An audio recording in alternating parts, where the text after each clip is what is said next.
Good morning, dear colleagues. I'm Professor of Moscow State University, working at the Faculty of Philology, and today I'm going to speak to you about language and knowledge. And what I'm going to say is actually has a strategic value, I think, for those who are making decisions in companies and for students who are going to make decisions about where to work, how to work, and how to communicate. That's the most important thing, because in the 21st century, we're all obsessed with the so-called digitalization of our society and digitalization of our knowledge. But the fact is that digitalization is, if you think hard enough, is not such a good word, because it has many accents, it has many shades of meanings that you need to take into account when you think how to apply it to a human being. That's important.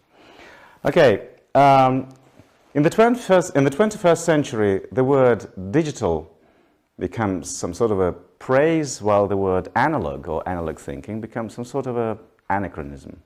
And you think why? Because all technologies, computers and databases and so on and so forth, is all involved in the process of the digitalization of knowledge. But let us think a little bit about how it works as compared to how we human beings think and communicate with each other. Let's go back to the prehistoric times, when the human beings became human beings in the proper sense of the word, and the cognitive revolution happened. We all know the book by Harari, Sapiens, where he described the so-called cognitive revolution that happened around 70,000 years ago. And at that time, a human being stopped being part of the animal world and became something more than that. The animal world around had so many benefits. They had claws, they had hard skin, they had teeth, and they could actually somehow defend themselves in this modern world, in the contemporary world for themselves. But the human being had actually nothing. It was a weak creature, and in order for that weak creature to survive somehow, he had to invent something different than just being able to physically counteract the animal world. And what they invented was genius, because it was the distribution of knowledge. That was a very important thing for a human being, a kind of a leap forward and the revolution among the animal world. How it worked? A human being got some kind of knowledge, and that knowledge was supposed to be shared with other members of the community they worked in, the society. And initially, the knowledge that human beings got about how the world exists, what are the dangers and the risks in this world, and they could actually share it using, at that time, a very primitive system of representation of knowledge. So this knowledge went to one human being, to another human being, to the third human being, to the fourth one. And so, as a result, if, for example, there was some kind of a risky situation, and in that risky situation, a human being could actually oppose that risky situation with the help of other human beings, it was very important to give other human beings the idea why it is risky and what kind of risk it was. For example, a savage, an ancient man, was getting out of the cave, and it was very important for him to say that there is a kind of a danger in the ambush somewhere opposite the cave, like a lion or a tiger or any other animal.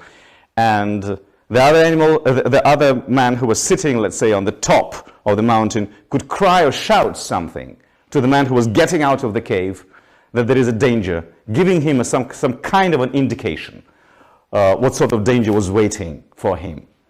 And it was very important to say what was the size of the danger, what is the speed of the danger, and so on and so forth. Therefore, the quality of representation of that knowledge that was given by one man to another man at some distance was highly important. And when that signal that was passed from one person to another person reached him, and the reaction was immediate, the person understood that it was very dangerous to go in that direction, immediately at that very moment, the fact of the cognitive revolution actually happened. Because at a distance, human beings could exchange the information that was absolutely vital for their survival. That's important. Little by little, a human being realized that the quality of this representation signal was something could be considered some sort of saving his life and saving the life of the whole community. So when we were developing as a society, we started working on the way this knowledge could be represented in a more and more advanced, in a more and more ideal way.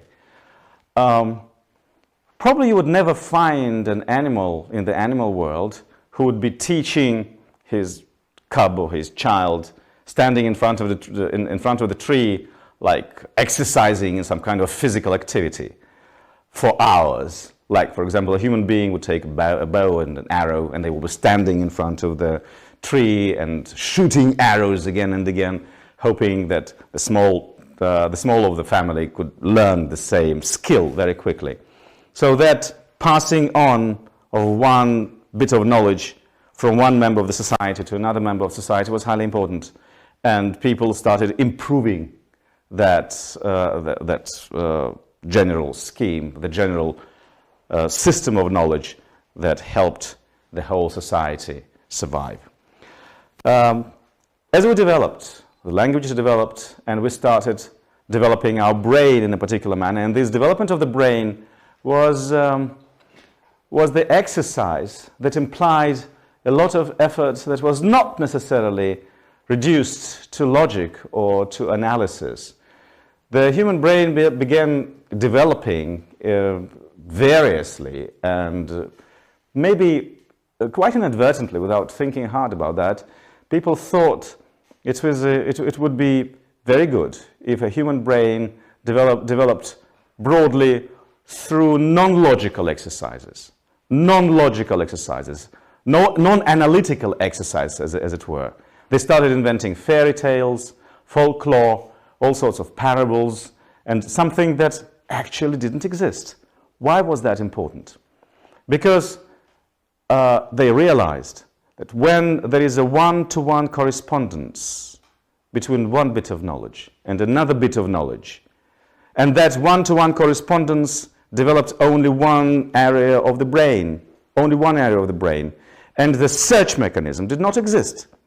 Therefore, it was important to somehow start wiring your brain very broadly, to such an extent that in different situations of life, your brain will work in an immensely capable way, covering a whole variety of circumstances and situations. How does it happen?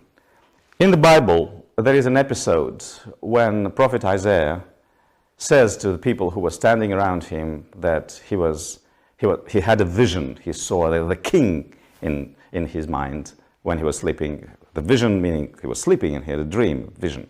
And he saw the king, and he said in the Bible, "Woe upon me, because I am a man of unclean lips, living among unclean people, and I saw in my vision the king."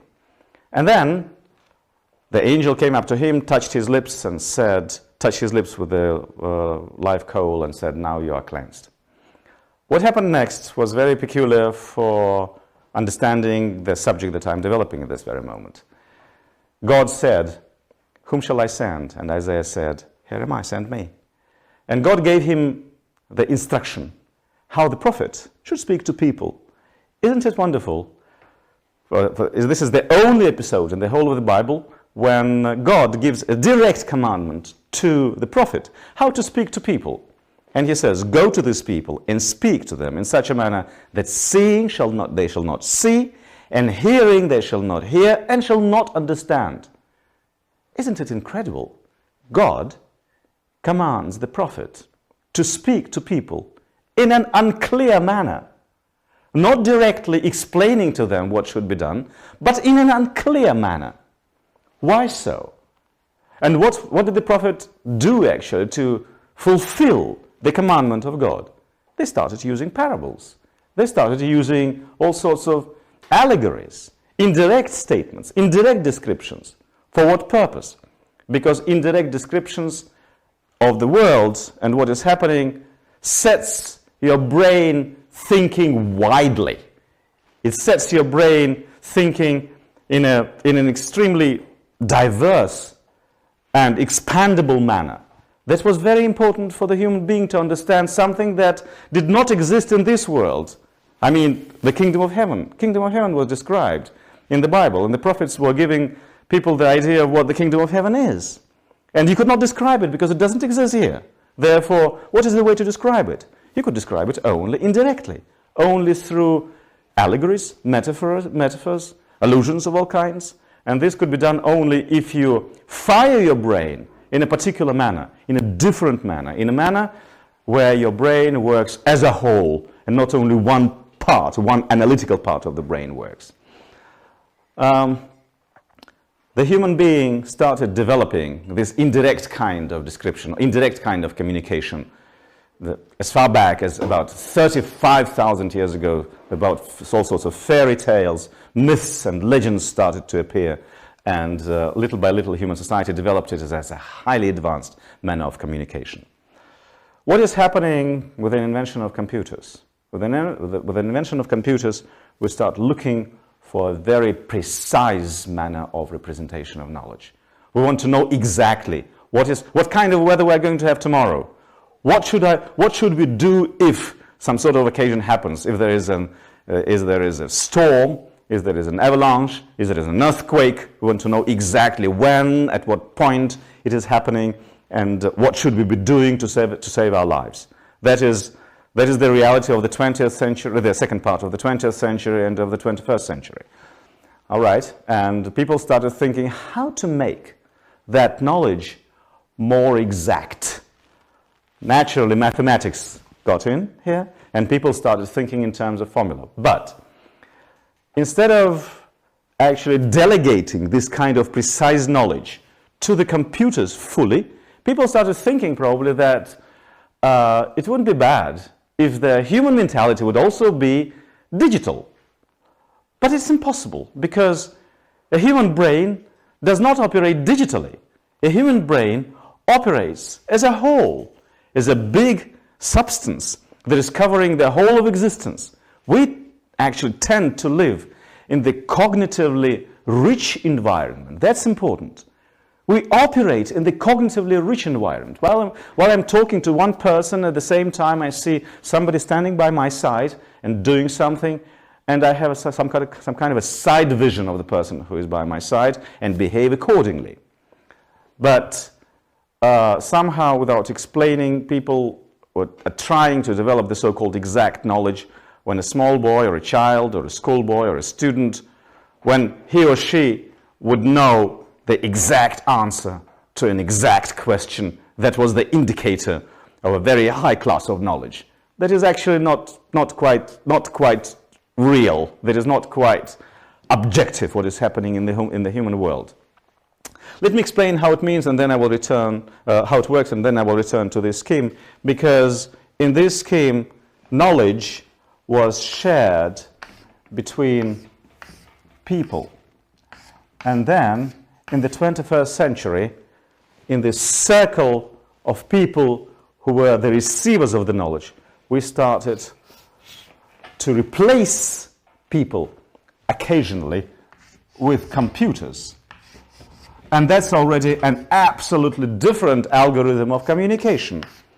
Because if formerly there were people who were trying to store the information in their memory, to improve this information considerably, and to make this information useful to other members of the community, we actually kick out people from here and we replace these people with computers, hoping that computers will store the information better than human beings. But a computer is not thinking in an analog manner. A computer is thinking in the matrix manner, one-to-one correspondence of knowledge. Therefore, we don't know what will happen to this society when suddenly, at a certain point of human development, the whole of this circle will be replaced, or the greater part of this circle will be replaced with computers and not people. Because there is a definite rift between the way human beings think and computers operate. And yet we do it for the benefit of the society of people, not for the society of computers. Therefore, we don't know whether this kind of the knowledge circle is actually operatable, useful for us, or a different one. Let me explain how we human beings think and work and communicate in generally, and what is happening in the digital world in a more detailed manner. What I'm going to draw is not a brain, but a functional vision of how we human beings operate our brain. It's a circle which is divided roughly into 4 areas. In the left area, we may call it logical, and in the right area, we shall call it imaginative or intuitive. The upper side of that will be called the generation of knowledge or the generation of speech, and the lower side will be called the perception. Imagine you want to write something very important, and when you want to write something important, you begin with language. But when you begin with language, you naturally need to use some kind of rules, and you begin naturally with grammar. What you write or what you speak should be grammatically correct. That's important. Because if it is not grammatically correct, people will not be listening to you. They will be thinking that you are producing some sort of nonsense, and therefore they wouldn't be able to understand it very well. Okay, once your writing is grammatically correct, the next step that you are making is logic. You are trying to make your writing logical. To make this writing logical, you need to start correlating different parts of your writing, trying to achieve the level of understandability that is generally acceptable, the way people understand it. After that, after your writing is grammatically correct and logically intact, you start thinking about real facts, knowledge, dates, names, and all that scope of information that you are adding would be called an epistemics. Epistemics means your intellectual experience. You need to mention names, create all sorts of references, allusions. You need to give your person an idea that you have a greater vision of what is happening in the area, in the knowledge area that you are describing to him at this very moment. And finally, when you are writing grammatically correctly, logically clearly, epistemically rich, finally you want to use occasional emotional expressive words to make your message more convincing. Therefore, the last part that you are using is the emotion. You are using all sorts of words that are expressing your attitude to what you are saying or writing. When you read it, so this is the creation, right? The way the language is created. When you read seemingly along the same line, along the same route. You begin with grammar, you'll see logic, you recognize names and facts, and you are emotionally reflecting on what is happening right now in this writing. What is happening in the oral language is absolutely different. It goes the other way around. When, let's say, a big politician starts speaking to the crowd, the first thing that he's doing, he's trying to cause an emotion. People start reacting to him in some way. People start shouting when his name is mentioned, and we definitely see that the perception actually goes the other way around, from emotion to grammar. The person may be even making grammatical mistakes. Nobody will notice that. The person may be making logical mistakes, and people will not notice that. What they will notice is how emotional he is at this very moment, and whether he's using right names and right historical facts. And as a result, the person who knows this scheme or has this scheme in his mind will be manipulating the audience in a more effective way. Actually, human beings, depending on their profession, operate this scheme differently, and we shall see that probably there will be people who, belonging to different professions, who almost extensively use one part of this functional diagram. I say actors in theaters and cinemas will be predominantly using the so-called emotional algorithm of thinking. Actors and producers would probably be using epistemic kind of knowledge and emotion, because they will need to know facts and names, quote from books, quote poems, and doing it very emotionally. Therefore, they will be thinking almost exclusively about how to combine these two parts of the diagram. If you think of politicians or the so-called political technologists are thinking about how to affect masses of people, or politicians, masses of people. Therefore, in the first place, they will be thinking about emotion, occasionally epistemics, mentioning the right names, the right facts, the right dates, which is important, and yet adding some kind of a logical paradigm to what they're saying to make their speech more convincing. So this scheme from here to here, I would call the area of political technology, this one. Let us think of those people whose manner of thinking is mostly logical and epistemic.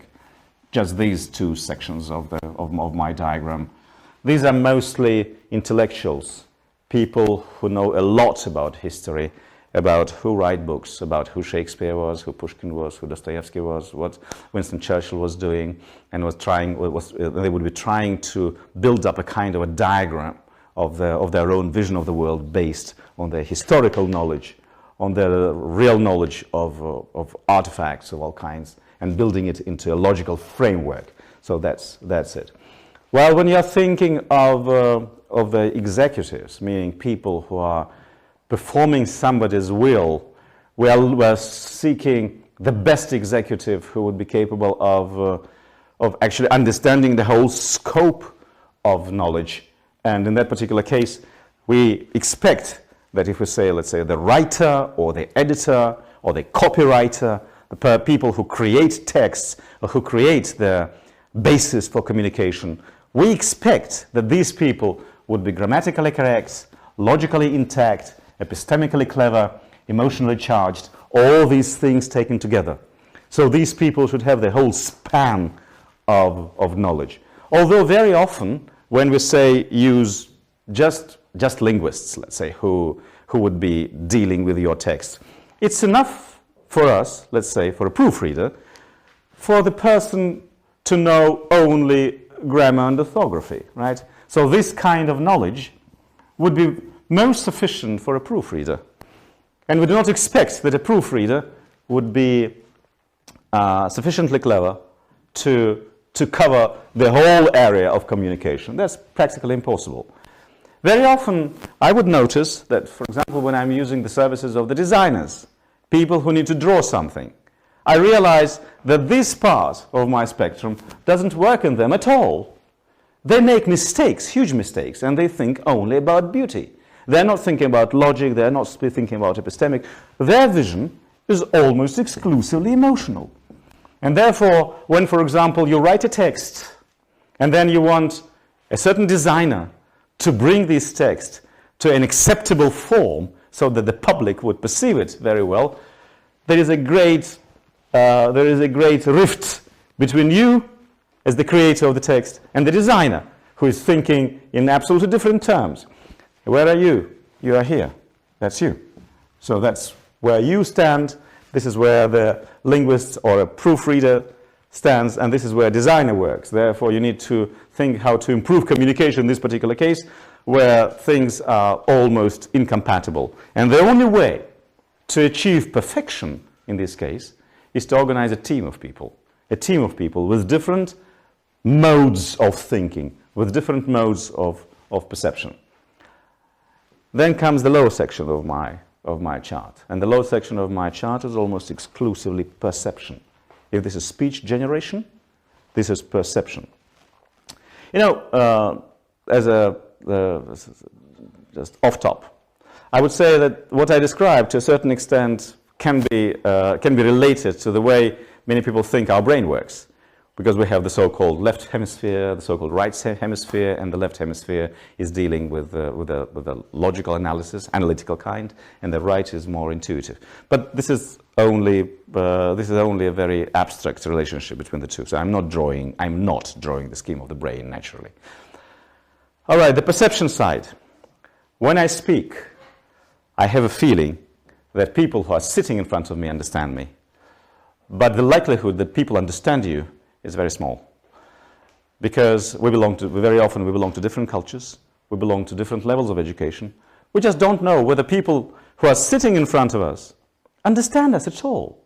And if you check, let's say, after every 5 minutes, whether the person who is sitting in front of you understood you by asking questions, you will probably realize that the amount of understanding is very, very small, very often about 20%, sometimes 15%. And when a lecturer is performing a lecture, for example, even in Moscow State University, I'm not quite sure that the degree of perception by the students of the lecturer is 100%, very unlikely. And even it actually goes down and down, down and down, even less than 50%. Why so? I say attention of the audience dwindles naturally. People may belong to different cultures, to different cultures of perception, not only cultures, meaning historical cultures. And very often in your audience there may be Chinese students, or there may be Vietnamese students, there may be students from Africa, and your hope that your logical presentation will affect them, I think, is futile, because they may have different logic, a different way of perceiving things. You know, very often when you change just one element in your message, and you put this element in a different emotional perspective, people will immediately start rebuilding their whole communication based on that single element that you made very important for them. That's, for example, if I start occasionally using the words that are very marked in the Russian language by mistake. For example, you'll be telling me something, and I will be saying in response to you in Russian, "Верую, верую, верую, верую." What? Верую? That's impossible, because we use this word only in special kinds of contexts, right? We can't say верую, because in normal Russian we say, yes, I believe, верю, верю, верю, верю. But you can't say верую, верую, верую, because that will be a slightly different, this will give you a slightly different framework of thinking immediately. Just one small change in the word creates that alteration. All right, therefore, when I'm generating something, I need to think clearly about how what I generated linguistically can be perceived. All right. This is a huge area of research and dealt mostly by phenomenology. But it's interesting that when I made a search in history about who was developing different schemes of language perception, I found out that there were two big schools, so to speak, the German school and the Arabic school. And I was very much pleased, and it surprised me a lot, that the Germans and the Arabs actually coincided a lot in many things. Okay, let me begin with the Germans. Edward Husserl, professor of Marburg University, who was the founder of the so-called phenomenology of speech. What is phenomenology? Phenomenology is the way you perceive something in communication. It's the analysis of what is happening in your brain in the course of perception. And it's interesting that perception, if it is perceived as something immediate, happening right now, is so different in many people, even sitting in the same room. I can give you just one simple word. I'll say apple. And the moment I pronounce the word apple, one person will have a green apple in his mind, another person will have a red apple in his mind, the third person will have a telephone in his mind, a smartphone, and the fourth person will have a drawing of the apple in his mind. And it's mostly unpredictable. And the worst thing of all is that it is uncontrollable. It's just uncontrollable. When I talk, you simply have no time to subject what I'm saying to the logical analysis. You are actually following the track of the phenomenology of your brain at that very moment. Your brain actually gives you all kinds of visions and sensations and emotions which create a particular vision that controls you almost entirely. I had an experiment one day. I was asking my student to give me the immediate vision after reading a sentence in an English book. The person was Russian, and she never went abroad. All her life, she lived in Russia, in a small place. And we opened a book by Kate Fox, watching the English, and the first sentence ran as follows. She was sitting in a small pub with a small brandy in her hand. I didn't wait a second, and I asked her, I said, Dasha, could you please tell me immediately what sort of picture your brain produced at that very moment? She was sitting in a small pub off Paddington Station with a small brandy in her hand. I say, she has never been abroad, she has never been in London, she has never been in Paddington Station, and she doesn't drink alcohol. Okay. And she said, honestly, I immediately imagined Kazansky railway station. I'm sitting in Shokoladnitsa, sipping my coffee. I say, yes, exactly. It's interesting. It's as different from what the person said in the beginning as possible. Isn't that incredible? I'm telling her of England, of Paddington Station, and of a small pub there, small English pub, and she's thinking of Shokoladnitsa near Kazansky railway station at that very moment. Her brain reacts in that particular manner. Does communication happen at this moment between me pronouncing this sentence and Dasha? Of course not. Communication is not happening. I'm thinking of one thing, she is thinking of another thing. Therefore, we need to think about the way it works with other people, and with the growth of human society, we become increasingly dependent on these different modes and levels of communication in order to reach stability and balance in the society. That's very important. Therefore, the study of the way, the analysis of the way the human language and speech is perceived by people, that's highly important. All right. What Edward Husserl said. Edward Husserl pronounced one simple statement. He said, back to things again. And his idea was the following. When we perceive the reality, we perceive the reality in the form of the so-called noimas. Noima. What is noima? Noima is a dynamic representation of the reality around you. See, when I'm standing here in front of you, I can move my head to the left, or to the right, and the reality is moving actually in my brain in an intact and clear and smooth manner, in a smooth manner, right? I do not have cracks. I can't imagine that a dragon may suddenly appear from some crack and say, "Wah!" at this very moment. No. Likewise, when we read a book or when we say something, we want to create the same kind of reality in the minds of people who are sitting in front of me. That kind of intact, smooth reality in the brain of my audience is noima. Noima exists as a basic level, as a combination of elements that form this reality who are some kind of correspondence with each other and interaction with something. So the combination of elements is called noesis. Noesis. So noesis is the elements of the construction. You know, when you go, for example, to the fine art exhibition, you go to Tretyakov Gallery, and you stand in front of the set painting by a talented artist. You watch it, and you watch it as a whole, as a picture, and you may even approach it occasionally or stand back in order to see the change of some kind. The colors the painting is using is noesis. Your perception in different perspective is noema. But there is one more element. It's called intentionality. Intentionality. What is intentionality? Intentionality is your recognition of the whole in a preliminary manner.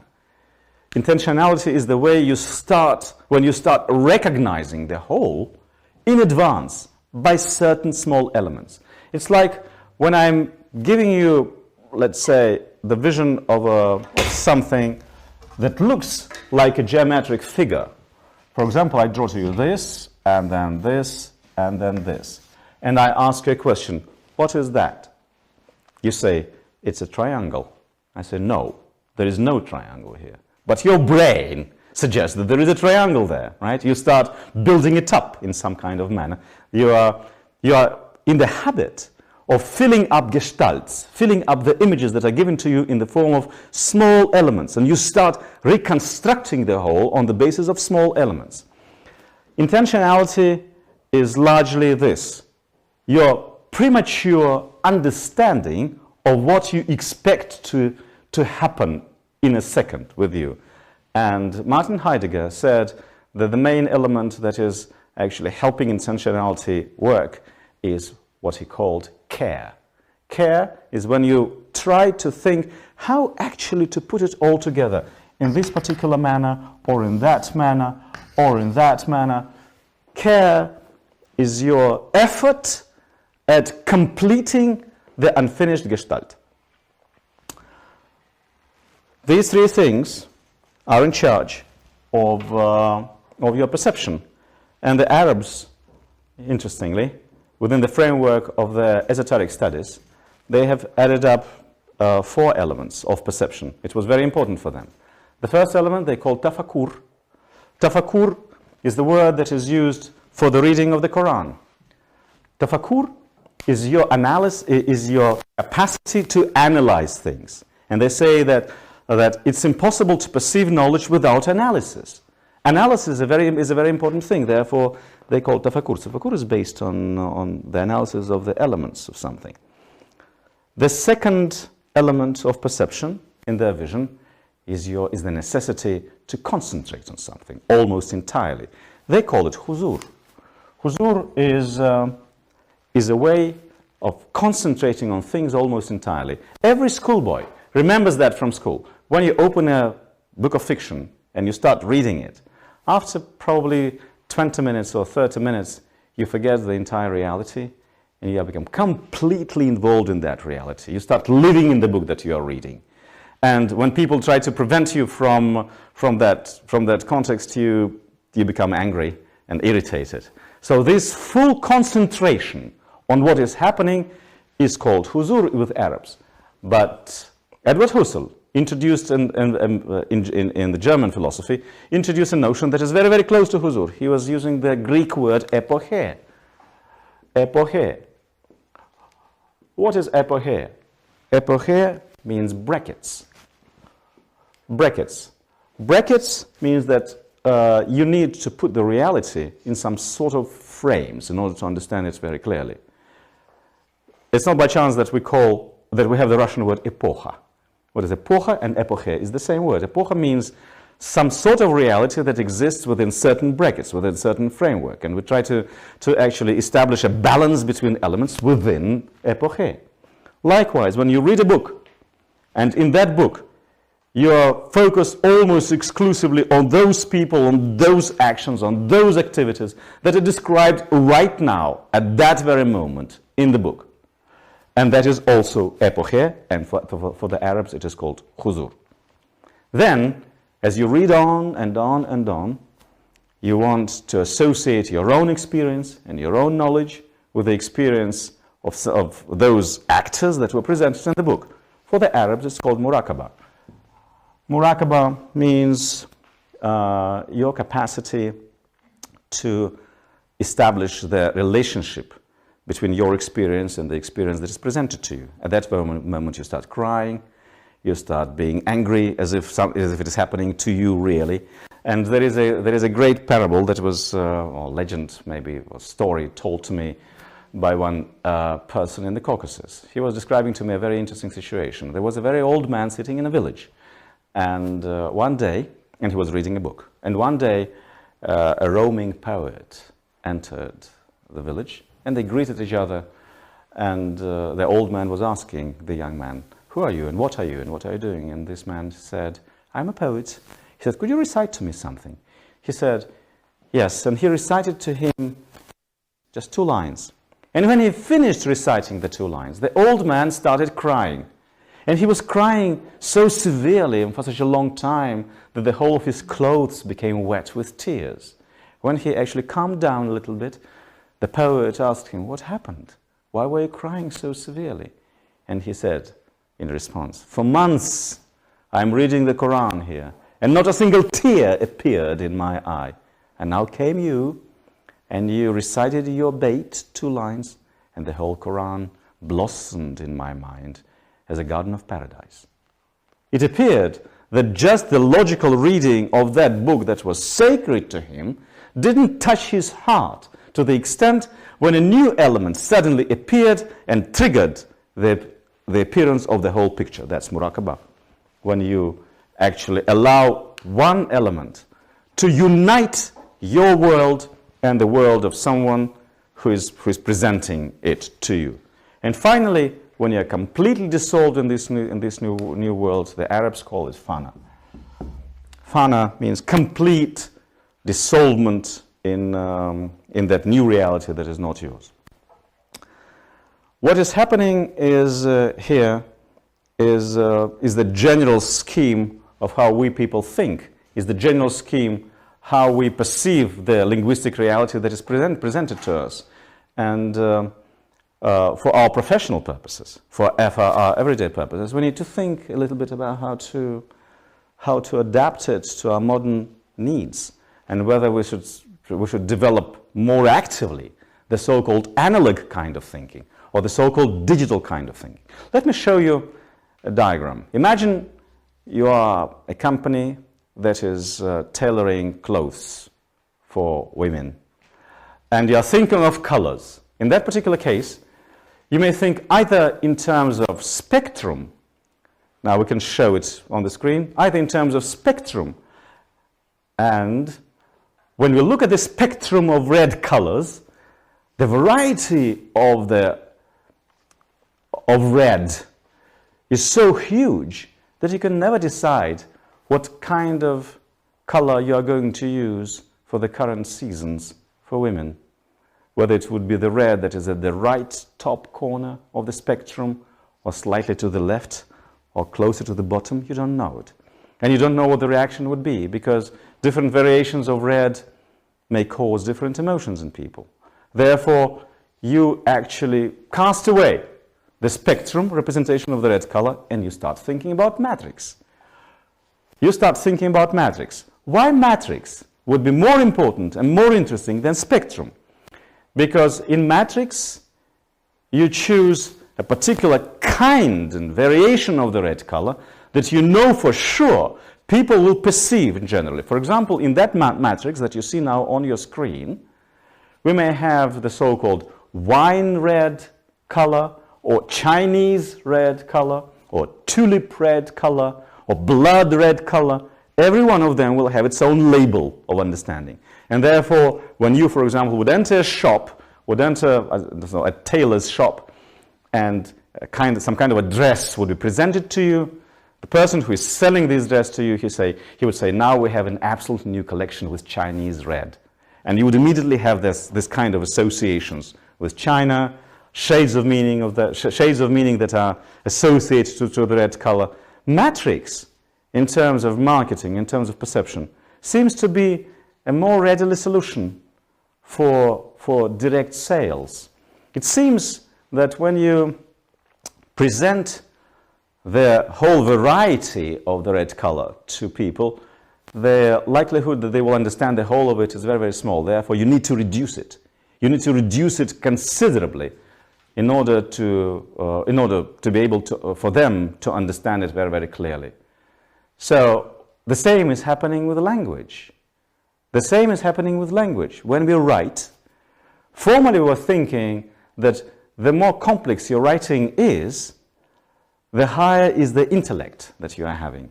Therefore, we like to read Tolstoy, we like to read Dostoevsky, and we spend hours and hours actually going into the details of the text. And we were not against analyzing very complex syntactical structure that exists in the text. And through that exercise, we were developing our brain. What is happening today, right now, is an active stream of simplifications of all kinds. We have adaptations, we have rewritings of all kinds, and many people think that by adapting a certain knowledge that was previously complex to the modern world, they are doing good to this world. In fact, they're not doing good, but they're impoverishing the intellectual world of the people who are standing in front of them, who are perceiving it. Therefore, if I had a child, for example, who would be telling me that he wants to be a philologist or a linguist or a philosopher, instead of giving him the adaptation of the great works by great Russian writers or English writers, instead of giving him adaptations, I will send him exploring the most complicated linguistic structures that are presented in the books by this or that writer. I want him to be able to see the spectrum rather than matrix, because matrix is simplification of perception, while spectrum is the wiring of the brain through firing. You need to fire the brain, the whole of it. You need to have the picture where you create not a one-to-one correspondence, but one-to-many correspondence.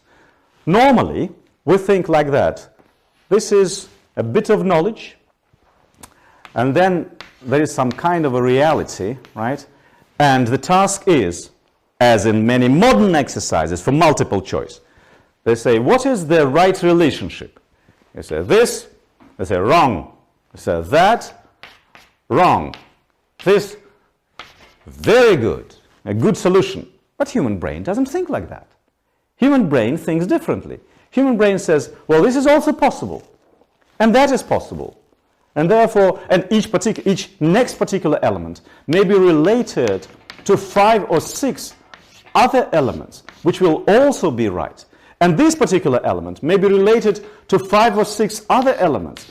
And this one will have some kind of an associative relation with that previous element. Therefore, the human brain is thinking almost exclusively in this analog kind of way or method.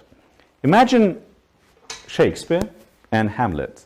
In Hamlet, when Hamlet sees the ghost of his father, and the ghost of his father tells him that his uncle poisoned him, Hamlet pronounces a phrase, "While memory holds a seat in this distracted globe, remember thee."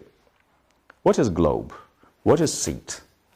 What is seat and where seat? You say, well, this is probably a metaphor. So while memory holds a seat in this distracted globe, remember thee. What is globe? Is globe my head? Or is globe the world? Or is it globe theater?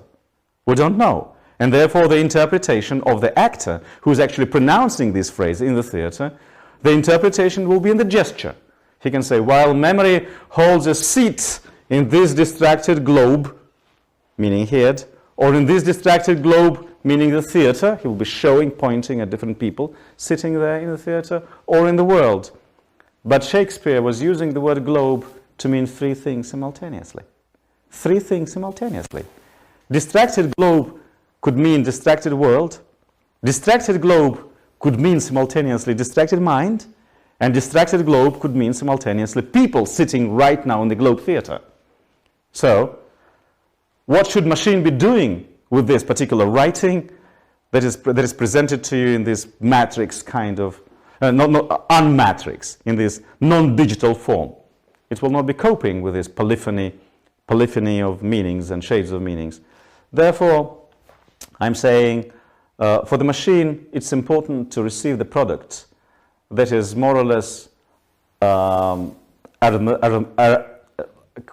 possible for this bit of information to be transformed into a recognizable algorithm where the one-to-one correspondence exists, while human brains do not exist in that manner. But in the modern world, we're increasingly subordinated to the necessity to computerize everything. Therefore, we're simplifying everything in order to bring it to the level that will be easily transformed into recognizable algorithms by computers to make it transformable into applications, computer applications, something that can be used on our everyday basis. And unfortunately, this relates also to something that is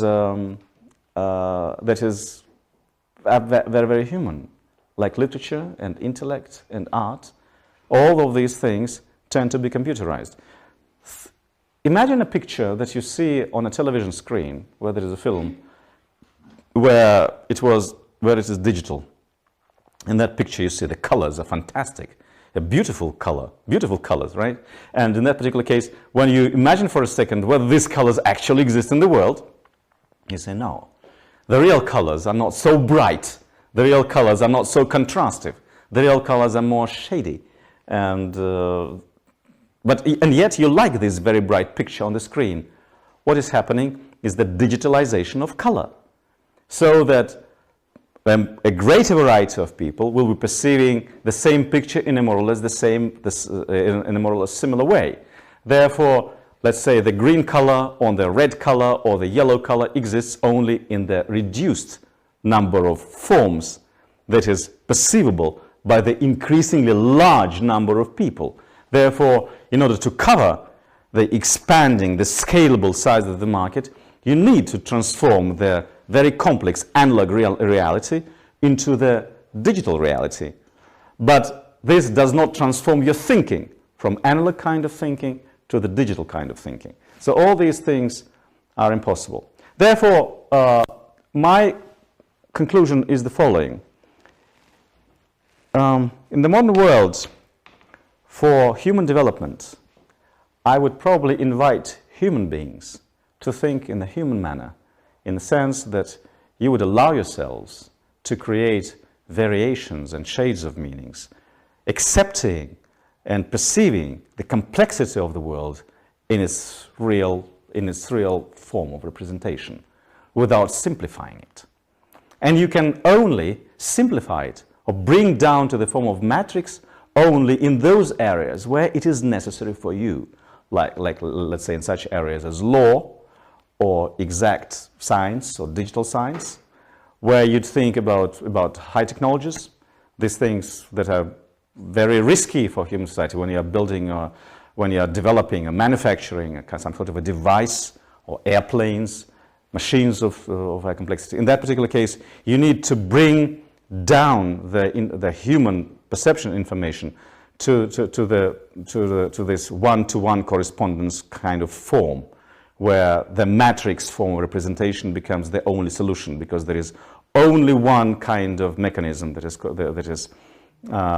acceptable in that particular case, that looks, if that is presented in a simplified manner, in the form of if-then. If this condition happens, then the reaction would be like that. While the human world is broader than that. And you say, in those areas where digital thinking is important, I'll be creating the digital communicative products. But in all other areas, the areas that are absolutely human, that are important for the survival of the human beings, as people who have culture, who have education, who have intellect, I will probably stay away from digitalization. And I would rather think of increasing complexity of communication rather than decreasing it. Because we think mistakenly that by decreasing complexity of communication, you improve communication. Not at all. You are bringing it to the level of those people who are incapable of thinking in a complex manner. But these are already not people, right? But people of lower intellect are not the best representatives of the society. We need people who are capable of dealing with complex notions, with complex realities, and dealing with complex realities, and thinking about them in various terms. Therefore, my message is very clear, it's very simple. Don't try to use the word combination digital thinking broadly. Do not apply it to everything. Digital thinking is good only for digital purposes, while analog thinking is the human kind of thinking, and we need to develop this in order to stay on this planet, because if we don't, then little by little, this circle of knowledge will be replaced little by little by computers only. And in that case, we shall have no place in this world, because the representation duty will be fulfilled almost exclusively by machines, and in that particular case, where we, human beings, be. Thank you.